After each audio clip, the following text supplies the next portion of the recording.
এজন্য যুবক ভাই, ছেলেরা, বাবা, মুসলমান হয়ে এতটা নষ্ট হওয়া ঠিক না বাবা। এতটা তুমি আরেকবার মনে করো তুমি মুসলমান। যার বাবা মুসলমান, তার মা মুসলমান, যার বংশ মুসলমান, সে চরিত্রহীন হবে কেন? চারিদিকে যার মুসলমান, আমার মহল্লার সবাই মুসলমান, আমার এলাকায় মসজিদ আছে, আমার এলাকার মসজিদে আজান হয়, চারিদিকে মাদ্রাসা আছে, ছোট ছোট মাসুম বাচ্চা আল্লাহর কোরআন পড়তেছে, যাদের বংশের সবাই মুসলমান, এত মুসলমানের ভিতর দিয়া ইসলাম থাকার পরিচয়ের পরে সে এক ওয়াক্ত নামাজ না পড়ে এরকম সমাজে বসবাস কেমনে করে বাবা? এটা একজন বাবা মেনে নেয় কেমনে? একজন মা মেনে নেয় কিভাবে? একটি সমাজ কেমনে মেনে নিবে? আপনাদের চাচাদের কাছে আমি বললাম, চা দোকানে বসে বসে মানুষের বদনাম ফালতু না করে, শুধু শুধু ফালতু কথা না বলে আপনাদের মহল্লার এই ছেলেগুলোরে কিভাবে নামাজি বানাবেন ফিকির করেন। আল্লাহ তাআলা ফিকির করলে কোনো না কোনো কৌশল আল্লাহই আপনার কলিজার মধ্যে ঢেলে দিবেন। আপনি ফিকির করেন কি করতে পারি আমি। আরে 30 বছরেও যদি আমি একজন আল্লাহর বান্দাকে যদি আল্লাহর দিকে ফিরাইতে পারি, খোদার কসম, রাসূলুল্লাহ সাল্লাল্লাহু আলাইহি ওয়াসাল্লাম বলছে, গোটা আরবের সমস্ত দামি ওট যদি তোমারে দেওয়া হয় হাদিয়া, তার চাইতেও বেশি উত্তম তোমার দ্বারা একজন ব্যক্তি আল্লাহর পথ পাওয়া। ফাওয়াল্লাহি লা আন ইয়াহদিয়াল্লাহু বিকা রাজুলান ওয়াহিদান খায়রুন লাকা মিন হুমুরিন নাআম। একজন। তাইলে আমাদের প্রত্যেককে কি বলছে যে কমপক্ষে 10,000 মানুষকে তুমি হেদায়েত করতে হবে? তো অসুবিধা কি আমার? অসুবিধা কি? আমার মেহনত না দরকার? আমি পরিশ্রম করে যাই, আমি বলে যাই, আমি কালেমার ফেরি করলাম, আখিরাতের ফেরি করলাম। হেদায়েত তো দিবে আসমানওয়ালা, সিদ্ধান্ত ফয়সালা তো দিবে কে? আল্লাহ। আল্লাহ। আমার সমস্যা কি? আমার তো নেকি হবে। আমার 30 বছর বলার দ্বারা যদি কেউ আল্লাহর দিকে না ফেরে, অসুবিধা কি? এমন বহু নবী ছিলেন যে নবীদের পুরা জিন্দেগি কালেমার দাওয়াত দেওয়ার পরেও একজনও, একেবারে স্পষ্ট হাদিসে আছে, এমনও নবী আছেন যাদের হাতে একজনও কালেমা পড়ে নাই। তাহলে উনি ব্যর্থ, নবী ব্যর্থ হয় তো তাহলে আর সমস্যা কি? যেখানে কোনো কোটা নাই যে আমরা কমপক্ষে 10 জনের কি বানাইতে হইব, হেদায়েত করতে হইব, এমন কোন কোটা আছে কিনা? না, এনে কোটা তো নাই। এমন তো কোটা মুক্ত আন্দোলনই হয়েছে, জামেলায় তো বাজ্যে কোটা লই, তাইলে কোটাই তো নাই। কাজে আমরা প্রত্যেকেই, আপনারা ফিকির করেন, আমরা, আমার বাবারা, আমি শেষ করতে চাচ্ছি। আমি শুধু আপনাদের কাছে, ছেলেরা, বাবা, তোমাদের কাছে একটা ছোট্ট হিসাব বলি। প্রিয় সন্তান, আমার কথাটা একটু মনোযোগ দাও। সবাই গাফলতি করো না বাপ। বিপদের মুহূর্তে খামখেয়ালি করতে নাই, তাহলে আল্লাহ তাআলা নারাজ হয়। আজকে যখন মুসলমান বিপদগ্রস্ত, মুসলমান এইভাবে নির্যাতিত, এরপরও কারো কলিজার মধ্যে যদি একটু ফিকির, অনুভূতি, বিবেক না জাগে, আর জাগবে কখন? আর জাগবে কখন? তো আমি বলতেছিলাম, আজকে 1948 সালে সর্বপ্রথম এই ইসরায়েল ফিলিস্তিনের পাশে অবৈধভাবে নিজেদের রাষ্ট্র ঘোষণা করছে 48 ইংরেজিতে। সেই থেকে নিয়ে এই ফিলিস্তিনের মুসলমানদের উপরে তারা জুলুম করতেছে আজকে 77 বছর। এই মজলুম ফিলিস্তিনি রক্ত দিচ্ছে আজকে 77 বছর। কাশ্মীর ইন্ডিয়ার একটি অংশ, কাশ্মীর, এই কাশ্মীরে সংখ্যাগরিষ্ঠ মুসলমান। 1947 সালে যখন ব্রিটিশ এই উপমহাদেশ থেকে চলে যায়, 47 ইংরেজিতে, ওই সময় কাশ্মীর নিয়ে সিদ্ধান্ত ছিল না, অমীমাংসিত হয়েছিল। ওই যে 47 সাল থেকে ভারতীয় হিন্দু আধিপত্যবাদ এই কাশ্মীরের মুসলমানদের উপরে জুলুম করতেছে। আজকে 78 বছর ধরে কাশ্মীরের মুসলমান রক্ত দিচ্ছে, এখনো আজাদি পায় না। 78 বছর। 1964 ইংরেজিতে সর্বপ্রথম রোহিঙ্গা মুসলমানরা জুলুমের শিকার হয়েছে। এই আর্মি সরকার, সামরিক সরকারের হাতে। সেই থেকে আজকে 61 বছর একটানা রোহিঙ্গা মুসলমানরা জীবন দিচ্ছে। তাইলে প্রিয় ভাই আমার, আমরা এটা বলতে চাই, ফিলিস্তিনের 77 বছর ধরে যদি জীবন রক্ত দেয়, কাশ্মীরে যদি 78 বছর ধরে জুলুমের শিকার হয়, 61 বছর যাবত যদি রোহিঙ্গা মুসলমানরা নির্যাতিত হয়, তাহলে তুমি আর আমি কোনোদিন নির্যাতিত হব না, এই নিশ্চয়তা আমরা পাইলাম কোথায়? কি বুঝের উপরে, কি নিশ্চয়তার উপরে আমাদের ছেলেরা নামাজ পড়ে না? মানে কি নিশ্চয়তা পাইছে বলেন? আমাদের মেয়েরা যে পর্দা করে না, আমাদের ঘরে ঘরে যে নাচ গান টেলিভিশন চালাচ্ছেন, আল্লাহর নাফরমানি করছেন, কি বিষয়টা কি? আপনাদেরকে কে জানায় গেছে যে 78 বছরও যদি কোনো অঞ্চলে মুসলমান নির্যাতিত হয়, হব, আরো হইতে পারে, তোমরা হইবা না, তোমরা নিশ্চিত থাকো, এরকম? তাহলে কেউ নিশান বলেন? আজকে তোমরা যারা ছেলেরা 22 বছর 24 বছর বয়স, 24 বছরে এবার কল্পনা করো, 24 বছরের ফিলিস্তিনি শিশুটা বা ছেলেটা, সে তো কোনোদিন নিরাপত্তা পায় না, জন্ম থেকেই তো সে পথহারা, জন্ম থেকেই তো তার কোনো গন্তব্য নাই। যার বয়স 77 বছর, বয়স্ক বুড়া মানুষটাও তো আজ হায়াত শেষ, কিন্তু নিরাপত্তার আশ্বাস আর খুঁজে পায় না। তাহলে আল্লাহ তাআলা যদি আমাদের উপর থেকে নিরাপত্তার চাদর তুলে নেয়, তো আমাদের কি হবে? আমাদের কি হবে?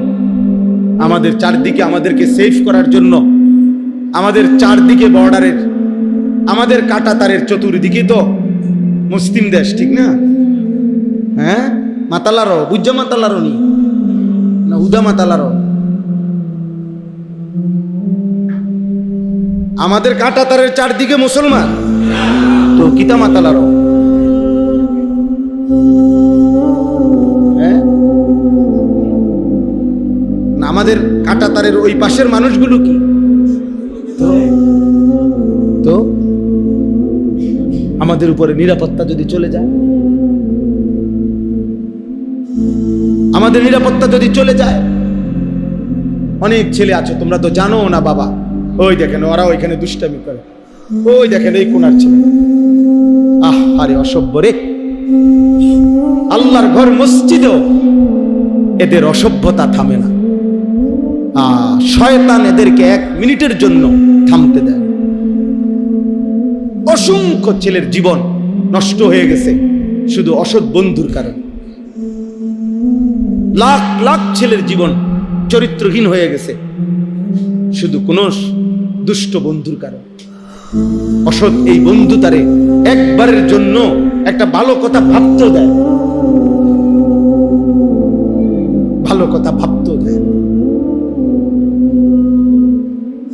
তো বলতেছিলাম, ভারতের সংসদে, ভারতের পার্লামেন্টে, গোটা ভারতে মুসলমানদের যত ওয়াকফ সম্পত্তি আছে, ওয়াকফ সম্পত্তি বোঝেন তো সবাই, মসজিদ মাদ্রাসায় যে জমি ওয়াকফ করে, এই ওয়াকফ সম্পত্তি ভারতের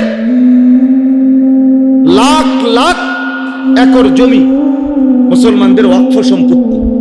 এই ওয়াকফ সম্পত্তির নীল নকশা এটা দখল করার ষড়যন্ত্রে একটি ওয়াকফ বিল ভারতের সংসদে পাশ হয়েছে।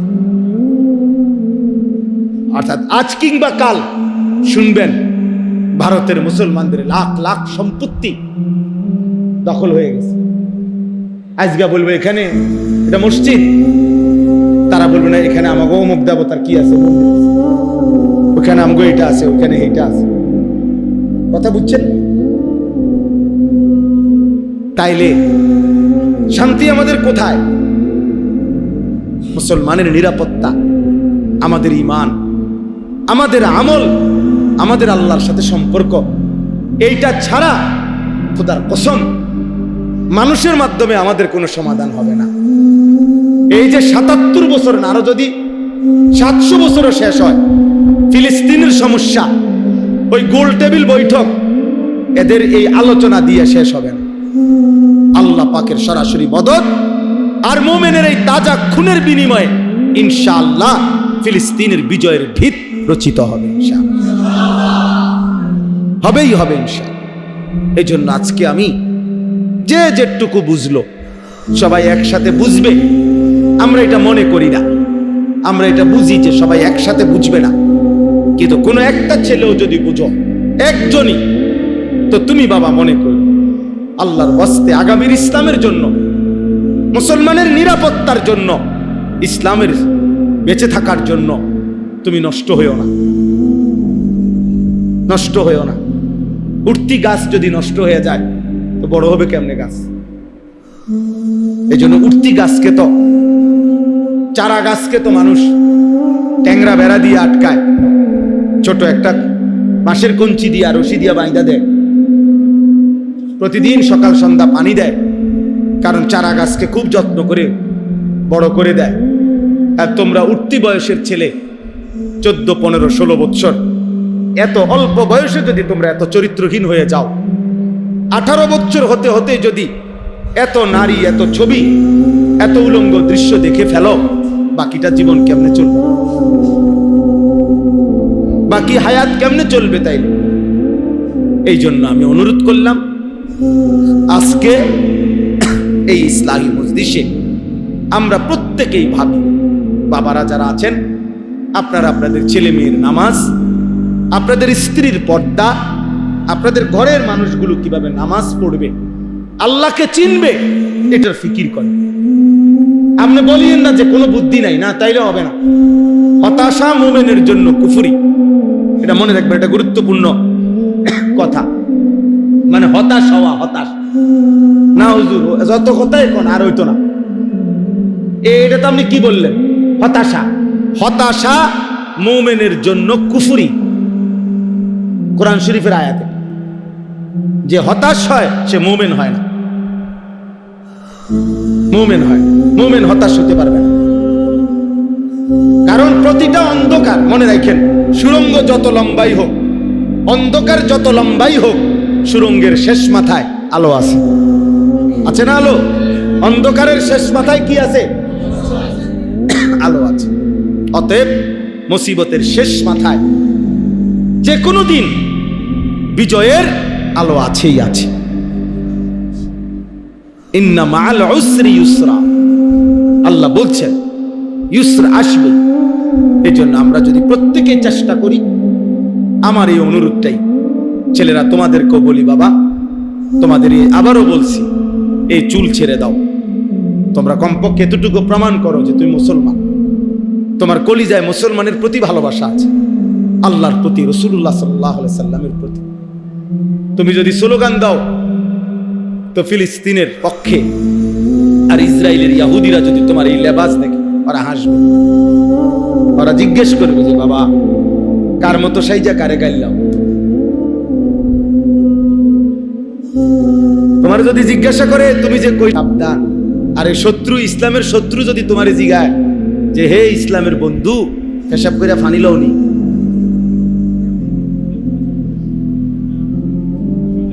কথা বলে, যদি বলে হে ইসলামের বন্ধু 5 ওয়াক্ত নামাজ পড়ো, ফজরের নামাজ পড়ছো, তো তুমি বন্ধু কি বলবা?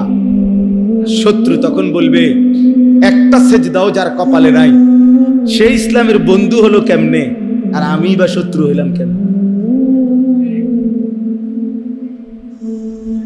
এই জন্য ভাইয়া ঈমান চাই, তাকওয়া চাই, সেজদা চাই, আল্লাহর গোলামি চাই।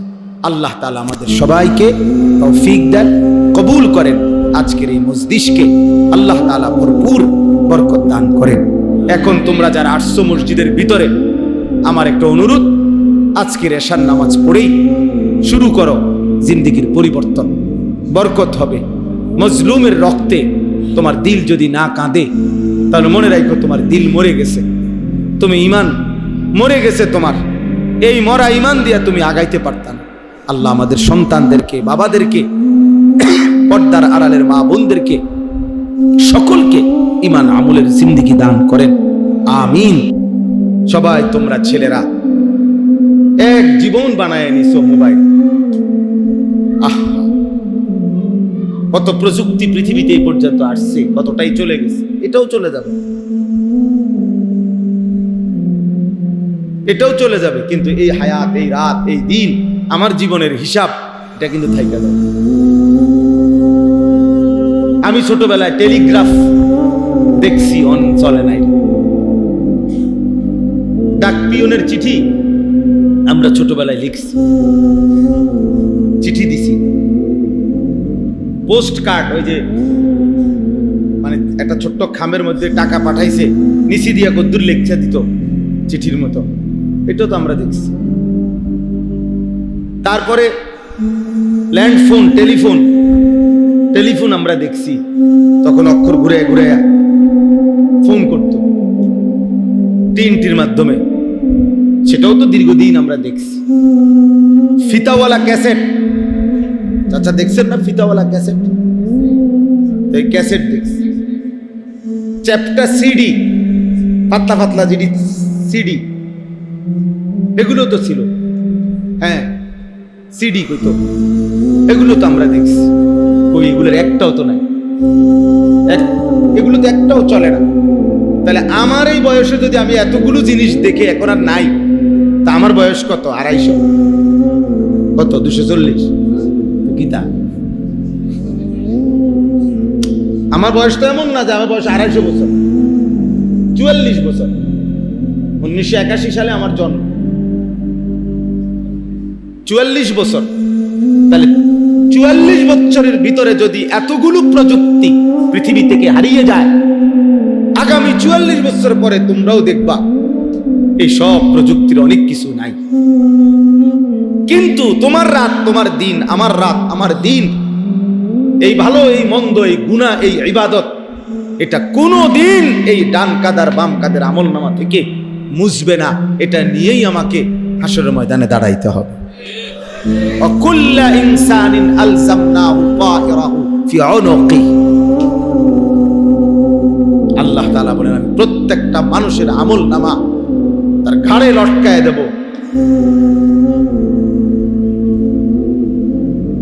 এই নারী, এই অসভ্যতা, এই অশ্লীলতা, ওই দেখেন, ওই হাইওয়ানকে দেখেন, কারে বলে খবরে না। বললাম এক জিন্দেগি কোন ভদ্রতা, এই নেশাখোরের মতো এই মোবাইল খোর এই ছেলেগুলো কোন ভদ্রতা বলতে কিছু নেই। এই মসজিদ না মাদ্রাসা, আল্লাহর ঘর না রাসূলের ঘর, কিচ্ছু নাই। হ্যাঁ, কত হলো আমার মোবাইল আছে, আমি আছি, পৃথিবীতে আর কিছু থাকবা না থাক, সেটা আমার দেখার বিষয় না।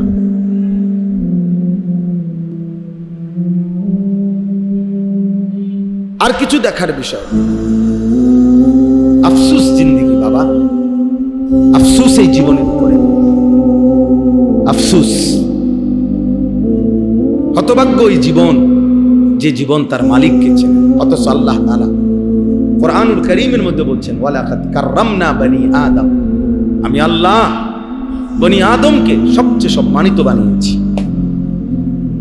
আমার সর্বশ্রেষ্ঠ মাখলুকাত বানিয়েছি ইনসানকে, মানুষকে।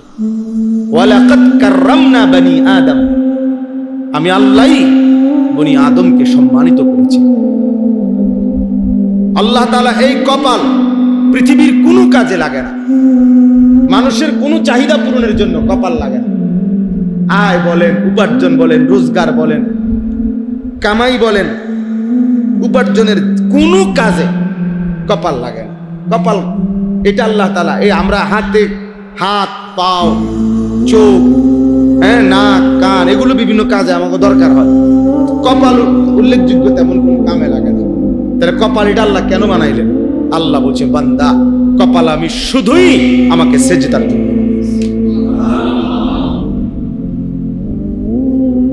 এজন্য সেজদা কাকে বলে? আরবিতে সেজদা বলে কাকে?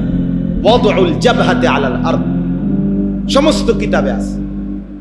জমিনের মধ্যে কপাল রাখা, এটারে কি বলে? সেজদা। আল্লাহ তাআলা বলেন, কপাল আমি শুধু বানাইছিলাম আমার জন্য, সেজদার জন্য। অথচ সেই কপালে যে সেজদা দেয় না, তুই বেটা মানুষ কিসের বেটা?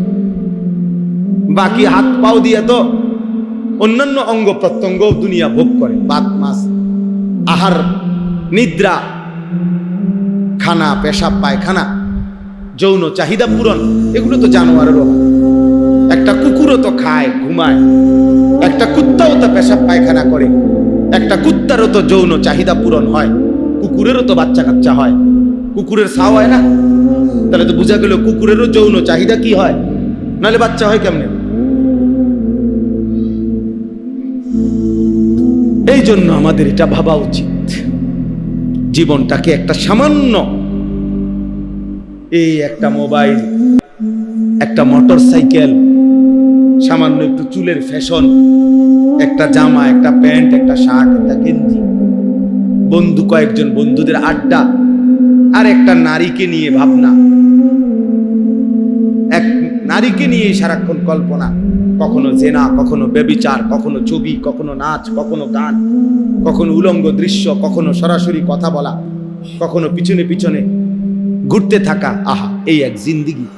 এই সামান্যটুকু জিন্দিগির জন্য, এতটুকু ফালতু কাজের জন্য মহান আল্লাহ পাক রব্বুল আলামিন আমাদেরকে বানিয়েছেন। এটা তো বোঝা উচিত।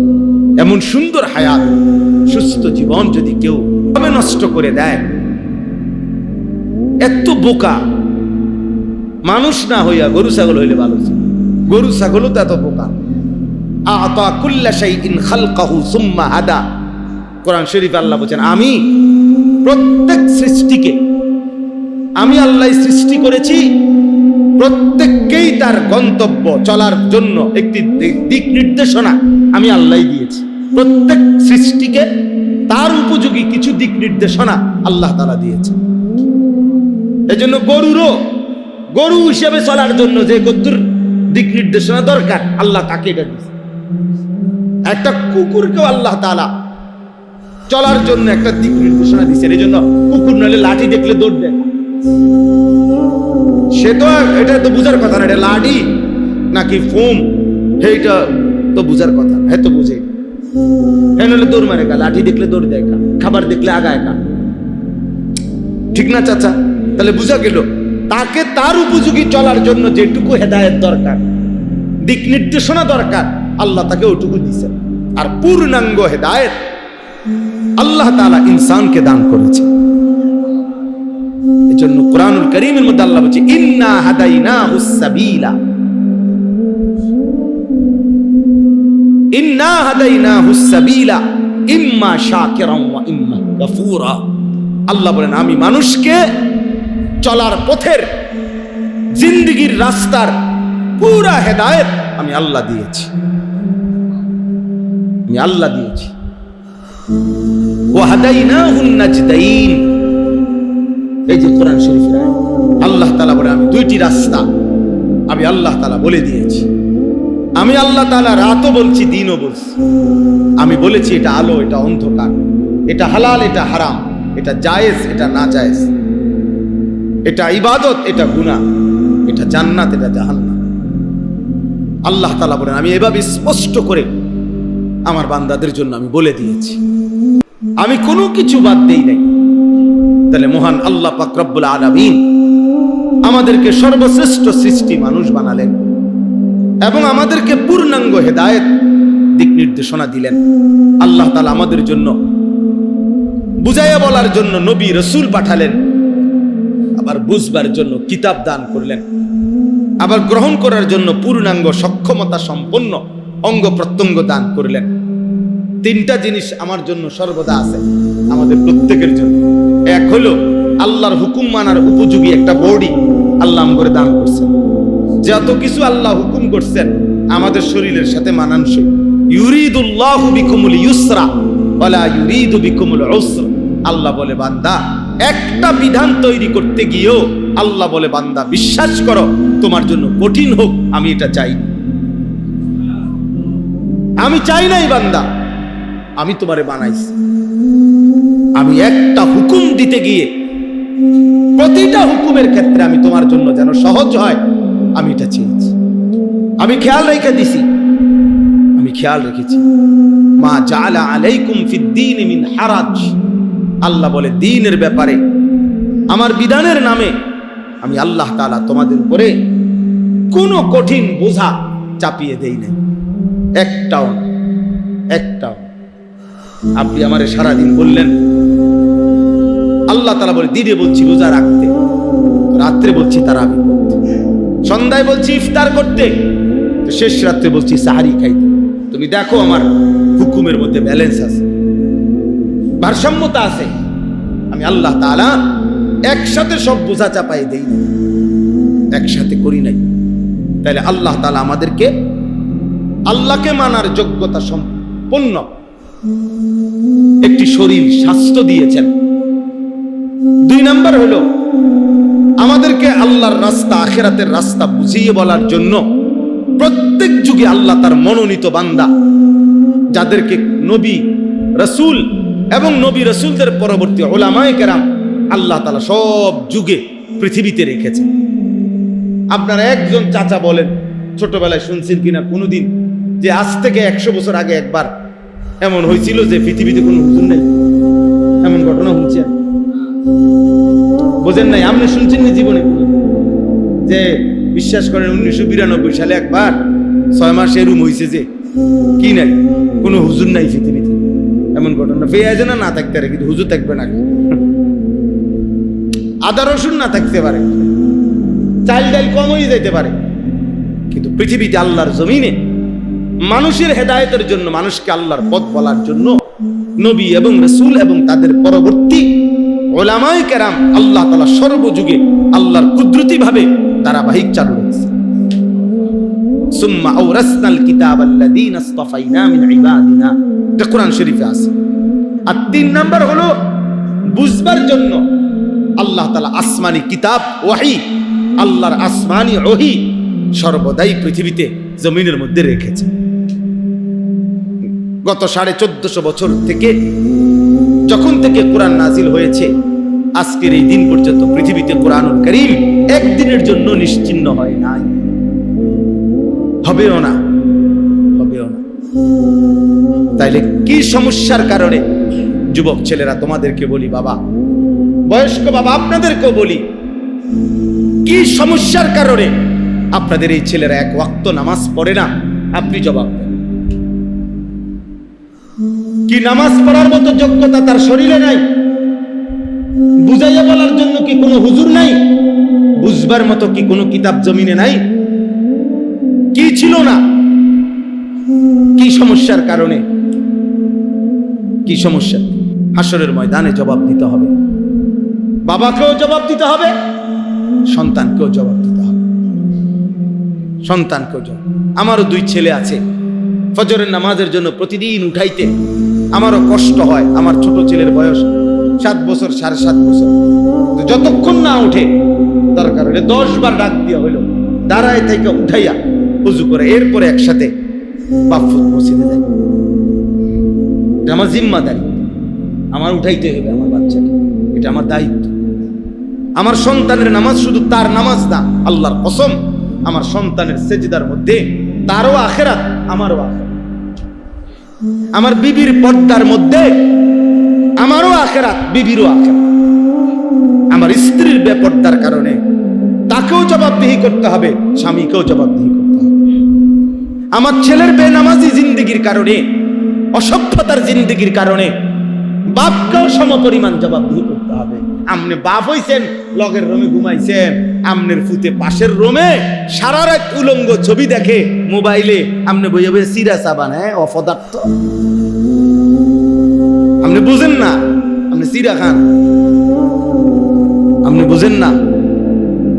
আপনার চেহারা, পুতের চেহারা দেখলে বোঝেন না যে এই জানোয়ারের মতো চেহারা কই বানাই? কোন কার চুল এগুলো? ভাইয়া বলো, বলো মিয়া, একটা ছেলে বলো, মুসলমানের ঘরে যদি জন্ম নিয়ে থাকো বেটা, ফিলিস্তিনের যদি 1 ফোঁটা রক্ত দেখে থাকোস বেটা, মায়ের বুকের রক্ত যদি দেখো, গাজার মুসলমানের রক্ত যদি তোমার কলিজার মধ্যে দেখো, একবার যদি কোনো চোখে ইসরায়েলের ইহুদি কুত্তাদের এই জুলুম যদি দেখবার পর তুই মুসলমানের বাচ্চা হইলে এমন চুল রাখবার কথা ছিল না বেটা। এ তো বেঈমানের চুল, এ তো বেঈমানের চুল বেটা। কেমনে পারলি যুবক, এই যুবক কেমনে পারলি,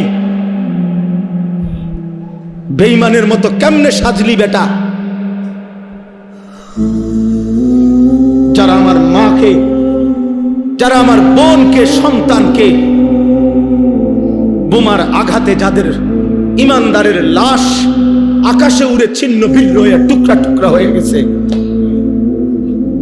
এরপরও বসে বসে এই মুহূর্তে পৃথিবীতে মুসলমানের উপরে এত জুলুম চলতেছে, এভাবে মুসলমান রক্তে ভাসতেছে, আর তোমরা এরপরও বসে বসা মোবাইল, নারী, ছবি, উলঙ্গ দৃশ্য দেখো। হায় যুবক, লানত তোর উপরে, লানত, লানত তোর উপরে বেটা,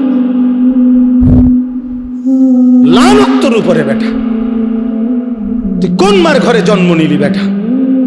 তোর শরীরে এক ফোঁটা রক্ত নাই, এক বিন্দু বিবেক নাই তোর কাছে বেটা। কিভাবে সম্ভব বলে? কিভাবে এত বিবেকহীন হয় মানুষ? মুসলমানের বাচ্চা এত বিবেকহীন হয়? ছি ছি ছি ছি ছি, আমার কাছে রীতিমতো আশ্চর্য লাগে এটা। তোমরা দেখতেছ কিভাবে মুসলমানকে হত্যা করছে। সেই আমরা শুনছি, কিতাবে পড়ছি, উহুদের যুদ্ধে হযরত হামজা, নবীর চাচা, উনারে কাইটা টুকরা টুকরা করে ফেলছে। আজ আবার আমরা ফিলিস্তিনে দেখলাম, গাজাতে দেখলাম, ইমানদারের লাশ টুকরা টুকরা হয়ে গেছে। মুমিনের লাশ। আর তোমরা চুলের ফ্যাশন করো। কোন ছাগলে দেখে তোমাদের সুচু? এই ছেলেরা বলো মিয়া, একটা ছেলে দাঁড়ায় বলো, কোন পাগলে বেটা তোর চুলেডি দেখে বেটা? কোন পাগলে দেখে বেটা? মাতাল কেন রাখলি বেটা বেঈমানের মতো চুল বেটা? তুই মুসলমানের মায়ের দুধ খাস নাই বেটা? এই জন্য আজকে যদি লজ্জা থাকে, যদি এক পবিত্র মায়ের দুধ খাইয়া থাকো, আমি বললাম তাহলে চুল কাইটা ফেল, সমান চুল রাখো। বেঈমানের মতো সাজবা কেন? এগুলো তো কাফেরের সাজ। খ্রিস্টান খেলোয়াড় তোমার প্রিয় হবে কেন? বেঈমান খেলোয়াড় তোমার প্রিয় হবে কেন? ছি ছি ছি ছি। মুসলমান তো তাকে বলে প্রয়োজনে সে না খেয়ে মরে যাবে, প্রয়োজনে পেটে পাথর বাঁধবে, তো বেঈমানের কাছে মাথা নত করবে। জানো না ছেলেরা, ফিলিস্তিন হারবে না, ফিলিস্তিনই জিতবে। হ্যাঁ ইনশাআল্লাহ, গাজার মুসলমানই জিতবে। ইসরায়েলের কুত্তারা আজ কিংবা কাল হেরেই যাবে ইনশাআল্লাহ। মুসলমান এখনো মরে নাই, রক্ত দিচ্ছে, শুধু শহীদের খুন ঝরতেছে, কিন্তু হেরে যায় নাই। ইসরায়েল জিতে নাই, ফিলিস্তিন হারে নাই। ইমানদার মুজাহিদ মাটির নিচে হাজার হাজার আছে, রেডি আছে। চূড়ান্ত লড়াই হবেই হবে ইনশাআল্লাহ। আল্লাহর বিজয়, আল্লাহর সাহায্য আসবেই আসবে ইনশাআল্লাহ, এতে কোনো সন্দেহ নাই। যদি দেখো কোনোদিন, যদি শোনো কোনোদিন যে ফিলিস্তিনের মাটির উপরে আর একজন মুসলমানও জীবিত নাই, তবুও সেদিন মনে রাখো বিজয় মুসলমানেরই হবে। বলে কিভাবে? কিভাবে সেটা আসমানওয়ালা দেখাবে কিভাবে। হ্যাঁ, 5ই আগস্টের জালেম কেমনে ভাগবো তার 1 ঘন্টা আগেও কেউ কোনো হিসাব বুঝাইতে পারছে না। যখন ভাগছে তখন সবাই বুঝছে এইভাবে ভাগে, এইভাবে ভাগে। এর আগে কেউ হিসাব মিলাইতে পারছে না। 16 বছরের জুলুমবাজ কেমনে পলাবে এটার ক্যালকুলেশন কেউ করতে পারছে না। আল্লাহ যখন চেয়েছে ঠিকই পালাইছে। এটাই স্বাভাবিক, এটাই স্বাভাবিক। অতএব ইসলাম হারবে না, মুসলমান হারবে না। হেরে গেছো তুমি, কারণ তুমি নিজের ধর্মকে বিসর্জন দিছো। তুমি তোমার ঈমানকে বিসর্জন দিয়া আল্লাহর নবী সাল্লাল্লাহু আলাইহি সাল্লামের সুন্নাতকে ত্যাগ করে তুমি বেঈমানের সাজে সাজলা। ঈমানদার দুর্বল হয় না কখনোই। দুর্বল হব কেন আমরা? কারণ ঈমানদারের এই রক্ত, শহীদের এই তাজা খুন কোরআন শরীফে আছে সূরা ইয়াসিনের মধ্যে একজন ইমানদার তাকে পুরা কওম মারতে মারতে কাফের সম্প্রদায় যখন চূড়ান্ত শহীদ করে ফেলতেছিল, তখন ওই ব্যক্তিটা যিনি একাই ইমানদার ছিলেন, একটি জাতির মধ্যে একজন মানুষ ছিল মুমিন আর পুরা জাতি কাফের, সবাই মিলে যখন উনারে মারতেছে, মারতে মারতে যখন হত্যা করবে, শহীদ হবে, তখন আল্লাহ পাক রব্বুল আলামিন ফেরেশতাকে বলছে আমার জান্নাতটা তার সামনে নিয়ে ধরো। কোরআন শরীফে আছে সরাসরি কিলা দুখুলিল জান্নাহ। ফেরেশতা তখন ওই বান্দার, ওই ইমানদারের চোখের সামনে জান্নাত ধরে বলতেছে উদখুলিল জান্নাহ, এই বান্দা, এই মুমিন, এক্ষুনি জান্নাতে ঢোকো। উদখুলিল জান্নাহ, কোথায় ঢোকো? জান্নাতে ঢোকো। ক্বালা ইয়া লাইতা কওমি ইয়ালামুন। ওই ইমানদার তখন বলল, হায় আমার জাতি যদি আমারে বুঝতো, আমার জাতি যদি এই দৃশ্য দেখতো। বিমা গফারা লি রব্বি ওয়া জালানি মিনাল মুকরামিন। তিনি বললেন, হায় আমার কওম যদি বুঝতো, তাদের এই প্রতিটা আঘাতের বিনিময়ে আমার আল্লাহ আমারে মাফ করে দিয়েছে। ওয়া জালানি মিনাল মুকরামিন, আমারে সম্মানিত বান্দাদের অন্তর্ভুক্ত করে দিয়েছে। হ্যাঁ, ওরা দামি হয়ে গেছে যারা জীবন দিচ্ছে। দুনিয়াবাসী দেখতেছে রক্ত ঝরছে, ফেরেশতারা দেখতেছে জান্নাতে খেলাধুলা করতেছে। এত মহব্বত উম্মতের প্রতি যাদের ছিল, সেই নবীরাও প্রত্যেকেই আলাদাভাবে নিজের ফিকির করছে। এই কথাটাই শুধু বলতে চাই, কোন নবী এমন নাই যে দিবানিশি সারা দিন রাত, সারা জিন্দিগি শুধু উম্মতের ফিকির করতে করতে নিজের নামাজ, নিজের বন্দিগি, নিজের আখেরাত, নিজের আলাদা ইবাদত আমল এটা ভুলেই গেছেন, সময় পান নাই, সময় পান না। এটা এরকম নাই, এমন কেউই নাই। বরং প্রত্যেক আম্বিয়ায়ে কেরাম নিজের জন্য আলাদা ফিকির করছে, নিজের আখেরাত, নিজের পরকাল। এজন্য সব নবীদের দোয়া, বিভিন্ন নবীদের দোয়া কোরআন শরীফে আছে। সেই দোয়াগুলোর মধ্যে এক বচনের শব্দ ব্যবহার হয়েছে এমন অনেক দোয়া আছে। অর্থাৎ নবী নিজের জন্য বলছে, তাওয়াফানি মুসলিমান ওয়া আলহিকনি বিস-সালিহিন। এই যে দোয়া, ইউসুফ আলাইহিস সালামের দোয়া, আল্লাহ আপনি আমাকে আপনার আনুগত্যশীল বান্দা, মুসলিম হিসাবে মৃত্যু দিয়েন, আমারে আপনার প্রিয় বান্দাদের অন্তর্ভুক্ত করে দিয়েন। তাহলে এই যে আমাকে, মানে নিজের ব্যাপারে বলছে। নূহ আলাইহিস সালাম বলছেন যখন তুফান আসবে, তখন তিনি দোয়া করছেন, রব্বিগফিরলি ওয়া লিওয়ালিদাইয়া ওয়া লিমান দাখালা বাইতিয়া মুমিনান ওয়া লিল মুমিনিনা ওয়াল মুমিনাত। আল্লাহ আমাকে মাফ করে দেন, এরপর আমার মা বাপকে মাফ করে দেন, এবং যে কয়জন ইমানদার পুরুষ এবং নারী আমার দলভুক্ত হয়েছে তাদেরকে মাফ করে দেন। তাহলে ভাঙ্গিয়া ভাঙ্গিয়া বলছে, আমাকে মাফ করে দেন, আমার মা বাপকে মাফ করে দেন, এরপরে ইমানদার নারী পুরুষকেও মাফ করে দেন। আলাদা খেয়াল করছে নিজের কথা। ইব্রাহিম আলাইহিস সালাম দোয়া করছেন, কোরআন শরীফে আছে, রব্বানা গফিরলি ওয়া লিওয়ালিদাইয়া ওয়া লিল মুমিনিনা ইয়াওমা ইয়াকুমুল হিসাব।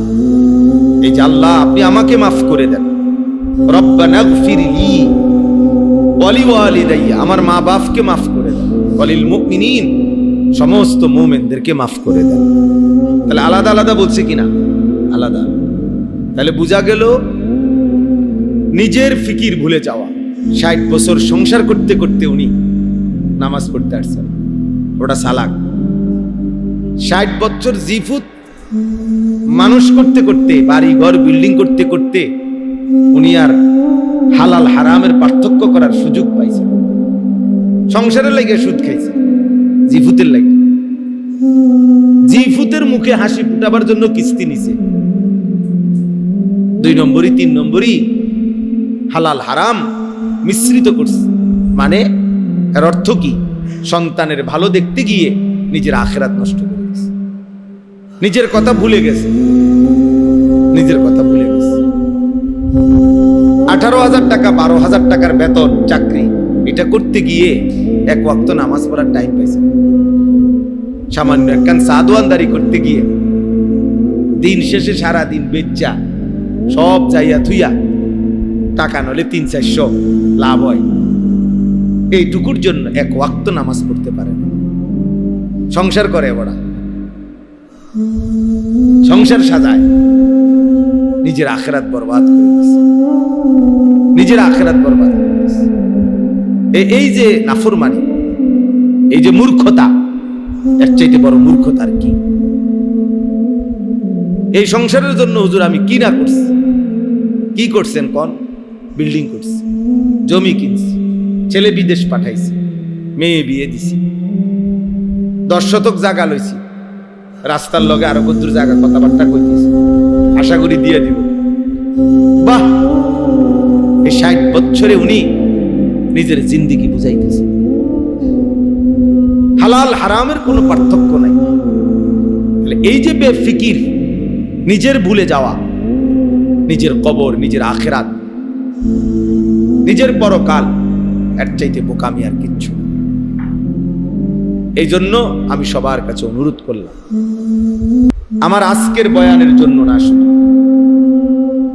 সবসময়ের জন্য এটা বললাম, আমাদের এটা উচিত এ কথা খেয়াল রাখা। আমার ঈমান, আমার নামাজ, আমার ইবাদত, আমার মুআমালাত, আমার লেনদেন শতভাগ ঠিক রেখে অন্যের কল্যাণ,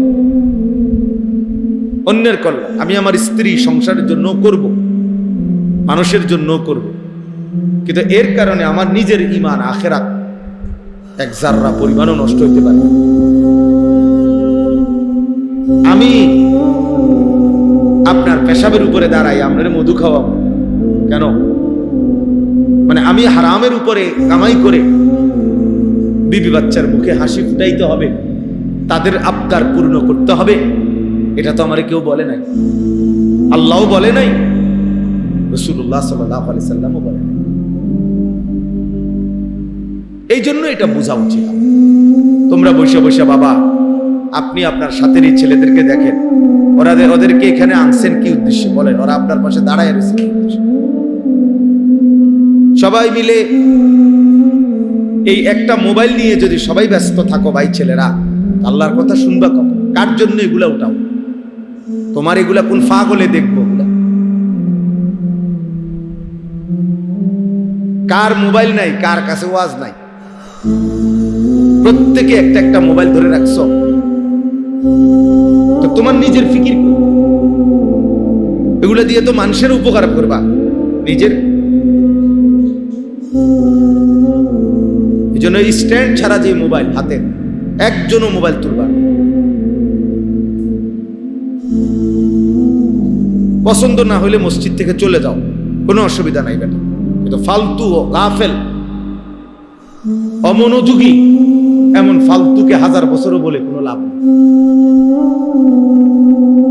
গাফেল আল্লাহর দুশমন, কোরআনের কথা। গাফেল জাহান্নাম, কোরআন শরীফে আছে। ওই দেখো, ওই এই ছেলে অপদার্থ কোথাকার বেটা।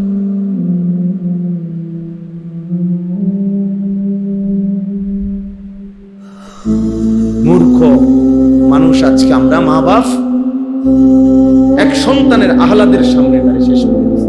একটা বাচ্চা হয়তো আবদার করছে, বাচ্চার আহ্লাদের সামনে তার আখিরাত, তার জিন্দেগি নষ্ট করে দিয়েছে। 7 বছরের বাচ্চা, 8 বছরের বাচ্চা, 10 বছরের বাচ্চার হাতে মোবাইল তুলে দিচ্ছে, বড় মোবাইল, সারাদিন তার হাতে মোবাইল। ওই মা বাবার মতো জালেম আর কেউ হইতে পারে, ওই অভিভাবকের মতো ফালতু লোক আর কেউ হইতে পারে। ওরা স্পষ্ট জালেম, ওরা নিজের হাতে ওদের সন্তানকে ধ্বংসকারী, ওরা নিজের হাতে ওদের ফ্যামিলি বরবাদ করে দিচ্ছে, চরিত্র চরিত্রহীন বানায় দিছে, আখলাক নষ্ট হয়ে গেছে। গুনাহ এই পরিমাণ করে যার কারণে ইমানের আলো জ্বলে না আর দিলে, ফলে মুসলমানের বাচ্চা এক ওয়াক্ত নামাজ মুসলমানের সমাজে থাকে, চারিদিকে মসজিদ, সব মসজিদ থেকে আজান হয়, কিন্তু এমন জানোয়ারের এক ওয়াক্ত নামাজ পড়তে মন চায়। কত বড় নিকৃষ্ট হাইওয়ান! কলিজাটা কি পরিমাণ মরে যায়, কলিজাটা কি পরিমাণ মরে গেছে ভেবে দেন। বাবার চোখেও কোনো ফিকির নাই, বাবা তো দেখে যে আমার ছেলে এক ওয়াক্ত নামাজ পড়ে। কোন বাবা না জানে, কোন মা বুঝে না? সবাই বুঝে, সবাই বুঝে, কিন্তু মা বাবার কলিজার মধ্যেও দুনিয়া, সন্তানের কলিজার মধ্যেও দুনিয়া। মা বাবার কথা হলো নামাজ পড়লে না পড়লে পড়ুক, না টাকা পয়সা কামাই করে কিনা এটা হলো দেখার বিষয়। দেশে হোক বিদেশ যাইয়া হোক, পয়সা রোজগার করে খালাস, আর কোনো টেনশন নেই, ফুলা লাইনে আছে। আর যদি টাকা পয়সা ঠিক মতো না দেয়, ফোলাগা বেলাইনে হুজুর কতখানি দিয়ে চাইছি, কোনো হানে থাকে না, চাকরি করে না, পয়সা নাই। এই জন্য নাই তো এতটা ছোট বাচ্চার হাতে মোবাইল ওঠার কথা না, যদি গাফেল মা বাপ না হতো, গাফেল না হতো। আপনি বলবেন আমি আমার ছেলের সাথে পারি না, হুজুর বলছি শুনে না, মিথ্যা কথা, 100% মিথ্যা কথা, 100 মিথ্যা কথা। পারছেন না মানে আপনি কি ব্যাড হইতেছেন? আপনার 8 বছরের বাচ্চার আহ্লাদ, তারই আপনি সংশোধন করতে পারেন না, আমনের মতো আকামলা দিয়ে হইব কি তা? হ্যাঁ, আপনি কি আমনের মতো বেড়া দিয়ে হইবটা কি? আপনার 12 বছরের ছেলেটাকে আপনি নিয়ন্ত্রণ করতে পারলেন না, আপনার চোখের সামনে নিজ ঘরে আপন ঘরে ঘুমাইয়া, বাপ মা জীবিত, খোদার 1 বছর চলে যায়, কোনোদিন ফজরের নামাজ পড়ে না। মুসলমানের ঘরে এত বড় জানোয়ার কেমনে ঘুমায়? হ্যাঁ, মুসলমানের ঘরে এত বড় হাইওয়ান কিভাবে ঘুমায় বলেন বাবা? মূল কথা এটাই। আপনি মা বাবার কলজার ভিতরে দেখেন খুললা, ওদের কাছে আখেরাত দরকার নেই। আখেরাত দরকার হইলে ওরা চিল্লাইতো, ওরা গড়াগড়ি দিয়া কাঁদতো, ওরা আহাজারি করতো, আহা আমার ছেলে তো নামাজ পড়ে না, তা আমার ছেলের জীবন তো ভবিষ্যৎ কি, আমার ভবিষ্যৎ কি? ভবিষ্যৎ তো বাপ বুড়া কাল রে কয় না, ভবিষ্যৎ কয় আখেরাতকে। দুনিয়া পুরাটাই বর্তমান। আপনি বইয়ের ভাষার ভবিষ্যৎ অতীতকালে তো আরেক কথা, বইয়ের ভাষায় তো অনেক কিছুই আছে, অনেক অঙ্ক বইয়ের মধ্যে তো লেখা আছে 1 কেজি চালের দাম ধরি 1 টাকা, ধরেন নাম যাইয়া বাজারে কর না যে বই লেখছে। অঙ্ক মিলাইতে গিয়ে লেখে না যে ধরি 1 কেজি চাউলের দাম কি, একটা ধরেন না দইরা যান না বাজারে, আপনার কন্যাইয়া সোজা করে লেগে বেড়াতে মস্কারি করবার জায়গা পাও না। তাই বাস্তবতা হলো ভবিষ্যৎ তো আখেরা, দুনিয়া পুরাটাই বর্তমান। এই জন্য কোরআনুল কারীমের মধ্যে আল্লাহ তাআলা স্পষ্ট বলছেন, ওয়াল তানজুর নাফসুম মা কদ্দামাত লিগাদ। আগামীকাল ভবিষ্যৎ, আগামীকাল ভবিষ্যতের জন্য আজকের দুনিয়া থেকে তুমি কি পাঠিয়েছো বান্দা, এটা হিসাব রেখো। তাহলে আগামীকাল ভবিষ্যৎ বলতে আল্লাহ তাআলা কিয়ামতকে বুঝায়, আখিরাতকে বুঝায়, আখিরাতকে বুঝায়। আমাদের অসংখ্য মা বাপ সন্তানকে দিন শিখায় না, কেন? ভবিষ্যতে কষ্ট পাইব, কারণ হুজুর হইলে হে কামাই করবো, আর কত সংসার চলবো কেমনে, বউ বাচ্চা চালাইবো কেমনে, ভবিষ্যতে কষ্ট পাবে। এই ভবিষ্যৎ বলতে উনি কি বুঝাইছে? আখিরাত? জিনা জিনা উনি বুঝাইছে 40 বছর পরের হায়াত, কর্মজীবন আর কি, বিবাহ পরবর্তী জিন্দিগি, এটারে উনি বলছে ভবিষ্যৎ। না, বিবাহ পরবর্তী জিন্দিগি ভবিষ্যৎ না, ভবিষ্যৎ শুধুই কেবল আখিরাত। ভবিষ্যৎ শুধুই কেবল কি বলেন? আল্লাহ কোরআনে বলছে, মা কদ্দামাত লিগাদ, আগামীকাল ভবিষ্যতের জন্য আজকের দুনিয়া থেকে তুমি কি পাঠিয়েছো। বান্দা হিসাব রেখো, হিসাব রেখো। এজন্য প্রিয় ছেলেরা, গুনাহ করতে পারাকে চালাকি মনে করো না। গুনাহ চালাকি না, গুনাহ অসভ্যতা। নারী দেখো, ছবি দেখো, নাটক দেখো, জিনা দেখো, ব্যভিচার দেখো, উলঙ্গ দৃশ্য দেখো, সারাদিন মোবাইলে নাচ গান যারা দেখো, এক ওয়াক্ত নামাজ পড়ো না, পড়তে মনও চায় না। কেউ তোমারে ডাকেও না, মাও না, বাপও না, গ্রামবাসীও না, পাড়ারও না, কেউ তোমারে কদ্দুর ফেরাইতেও চাইতেছে না, কেউ তোমারে ডাকে না। এমন অভিশপ্ত, এমন মালউন কেমনে হইলা? কারণ একটাই, তোর উপরে আল্লাহর লানত পড়ছে, এই জন্য তোরে আর কেউ ডাকে না। আমার মা 70 বছর বয়স, আমার এখনো জিগায়। আমার আম্মা বাইচা আছে, আমি প্রায়ই বলি আমার মায়ের বয়স 70-75 হবে, বুড়া হয়ে গেছে, মা একদম অসুস্থ, এখনো আমার মা আমারে জিগায়, ফুত নামাজ উঠছুন, নামাজ উঠছুন, খোদার কসম। আমার বয়স 44 বছর, মা আমাকে আজও জিজ্ঞেস করে, ফুত নামাজ উঠছুন, তোমারে ডাকে না কেন? কেউ তোমারে, কারণ অভিশপ্ত জীবন, আল্লাহর গুনাহ, আল্লাহর নাফরমানি অব্যাহত করার কারণে আল্লাহ তাআলার রহমের দৃষ্টি তার থেকে সরায় দিছে। এই জন্য গোটা মাখলুকাতের কাছে সে ঘৃণিত। এটা হাদিস। রাসূলুল্লাহ সাল্লাল্লাহু আলাইহি সাল্লাম বলেন, আল্লাহ যখন কাউকে ভালোবাসে, আল্লাহর ভালোবাসার ঘোষণা আল্লাহর গোটা সৃষ্টির কাছে পৌঁছে যায়। গোটা মাখলুকাত তখন তাকে ভালোবাসে। আবার আল্লাহ যখন কাউকে অপছন্দ করে, তো গোটা সৃষ্টির কাছে এই অপছন্দের ঘোষণা পৌঁছে যায়, গোটা সৃষ্টি তাকে অপছন্দ করে। তখন অপরিচিত মানুষও তারে দেখলে কয়, কিরে, তারে দেখতে তো বোঝা যায় ফুটটা ঘর, বাবা ঘর তো দেখলেই মনে হয়, দেখলেই তো বোঝা যায় ডাইল ঘর, দেখলেই তো বোঝা যায় বেনামাজ। আমি তো সবসময় বলি যে আমি এখন দাঁড় করাই, তোমরা কারা কারা আজকের নামাজ পড়ো নাই, আমি বলি আমি ইনশাল্লাহ দাঁড় করাইতে পারবো। 30 জন দাঁড় করাইলে আশা করি 28 জন ঠিক হবে, 2-1 জন হয়তো ভুল হইতে পারে। বেনামাজি অসভ্যকে চিনা যায়। বেনামাজির চেহারায় কোনো দয়া মায়া থাকে না, বেনামাজির মায়ের চেহারায় কোনো আদর স্নেহ থাকে না। এ আল্লাহর অভিশপ্ত বান্দা, মালউন রাজিম বান্দা, অভিশপ্ত বান্দা। যার কপালে সেজদা নাই সে অভিশপ্ত। কেন? প্রমাণ কি? কোরআন। যেদিন থেকে ইবলিস সেজদা দেয় নাই, সেদিন থেকেই আল্লাহ তাকে বলছে, আজকের থেকে তুমি রাজিম, অভিশপ্ত। এর আগে বলে নাই। কি ছুটে গেছে? সেজদা ছুটে গেছে, একটা সেজদা দেয় না। আদম আলাইহিস সালামকে 10টা সেজদা করতে গেছিল, একটা সেজদা দেয় নাই। আল্লাহ তাআলা বলছে, ফখরুজ, বের হও, ফা ইন্নাকা রাজিম, তুমি অভিশপ্ত, রাজিম।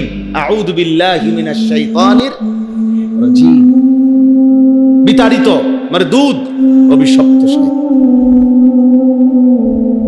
প্রিয় ছেলেরা, বাবারা, এটা বোঝা উচিত। এই আপনাদের যারা বাবা আছেন, আপনাদেরও বোঝা উচিত। আপনাদের যাদের ছেলে মেয়ে নামাজ পড়ে না, পর্দা পুশিদা নাই, হালাল হারামের কোনো পার্থক্য নাই, আপনাদের জিন্দিগি একটা ব্যর্থ জিন্দিগি, ফালতু একটা জীবন নিয়ে কবরে যাবেন। ঘর বাড়ি কইয়া লাভ নাই, বিল্ডিং কইয়া লাভ নাই। এজন্য আমি বলছি, আমাদের ব্যক্তিগত সংশোধন, ফিকির করা খুব জরুরি, খুব জরুরি।